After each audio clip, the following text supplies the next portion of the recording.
The things I remember most about the practice were that each day the lightweights rounded up in the back of the corner trying to make it rain by making the wall between the locker room and the wrestling room sweat. The middleweights bouncing off the heater vents and walls in the heat of battle, and the heavyweights running and groaning, trying not to fall on lesser men. I remember watching you guys trying to suck cool air from under the door, but not one man left the room.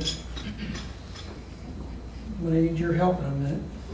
I remember those of you who never made the starting lineup, but those who won the wrestle-offs to work hard, win, or get out of the way. I remember walking into the wrestling room and getting things going by saying, "Let's get humming," and the response was always, elaborate. That's true. By year 3 of the program, we were cutting through the competition. How many of us forget wrestling against Wakefield, one of the top teams in Northern Virginia, and Dave D'Amico wrestling a returning state champion. By the third period, Dave was winning the match and his opponent was wearing down quickly, when all of a sudden the gym lights went out. Once it was discovered what caused the lights to go out, and the switch was turned back on, the lights eventually returned and the match resumed.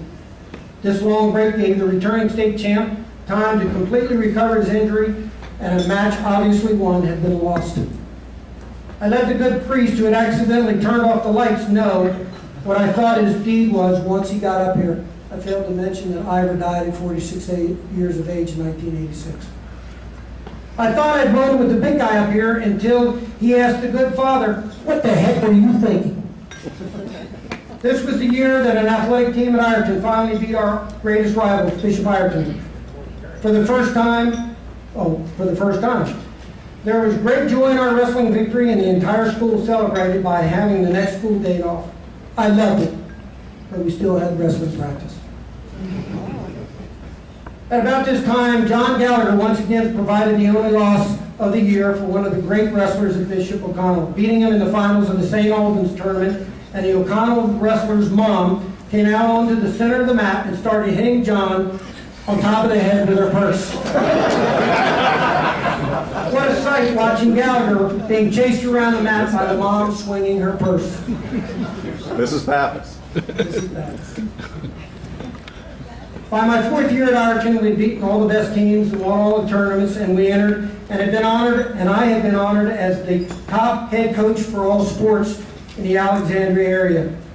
We were now to the point that the best public schools didn't wrestle us because losing us would hurt their league record. During my 4th year at Ireton, a new large public high school was built named Hayfield.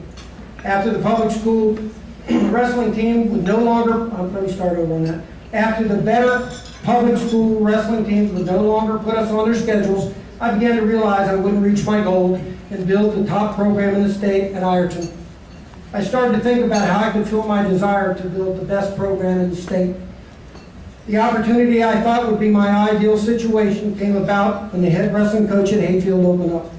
After looking at the Ireton situation, thinking of all the relationships I had built, the great wrestlers on the team, the support of the administration, I made the decision to chase my dream of a state championship. I applied and was offered the job. I accepted. After the first season at Hayfield, I realized I could not duplicate the success I had experienced at Ireton. After much soul searching about my own coaching efforts, I began to look backwards and realize that it wasn't my coaching that had changed, or the much larger athletic budget they provided, or the permanent wrestling room twice the size of Ireton's. It was the men of Ireton that I missed. It was the families like the Foleys and the Haleys who helped to continue the Ireton tradition. It was the hard work ethic and the passion of the Ireton wrestlers brought to the wrestling room each and every day. I missed the program I built and the place I loved. By the second year at Hayfield, I realized I could not duplicate what I had experienced at Ireton, and thought that I might never find another Ireton began to creep in. Well, that summer I started a company with another certified dive master, a school to teach certified scuba divers. This was my first taste of business, and I discovered I liked it. By a stroke of luck, I met through wrestling Joe Henson, who had just retired as a naval captain from the U.S. Navy. Joe is well known nationally as a great wrestler, was at the time the chairman of the Olympic Wrestling Committee and internationally recognized as placing third in the Olympics and being the first American to beat a Soviet wrestler. We formed an equal partnership, rented a warehouse, and I worked part-time in the business after school, after wrestling practice, and during the season, and held wrestling clinics in the summer. I discovered Hensco, as it began to be known, as a great opportunity to place the passion I once felt at Ironton. After a few years, I developed a plan to realize my own business vision and move to California. At this time, Hensco had hired a third person, John Purnell, a former Ironton wrestler, high school coach, and now a close personal friend. John had been one of my proteges. We brought a freight truck, loaded it up with half of my Hensco inventory, and moved 2 households and a midget MG, all the worldly belongings of mine and my fiancée and soon-to-be wife, Lori, and headed west for California with the freight truck and my overloaded van. Once there, I struck out on my own, created the highly successful wrestling company, the Mat Corner. Lori and I have 4 great kids, Kristen, Jennifer, Julie, and Adam, whom I miss greatly and think of always. Besides my faith, my family, and the Mat Corner, my time at Ironton gave me my most joy.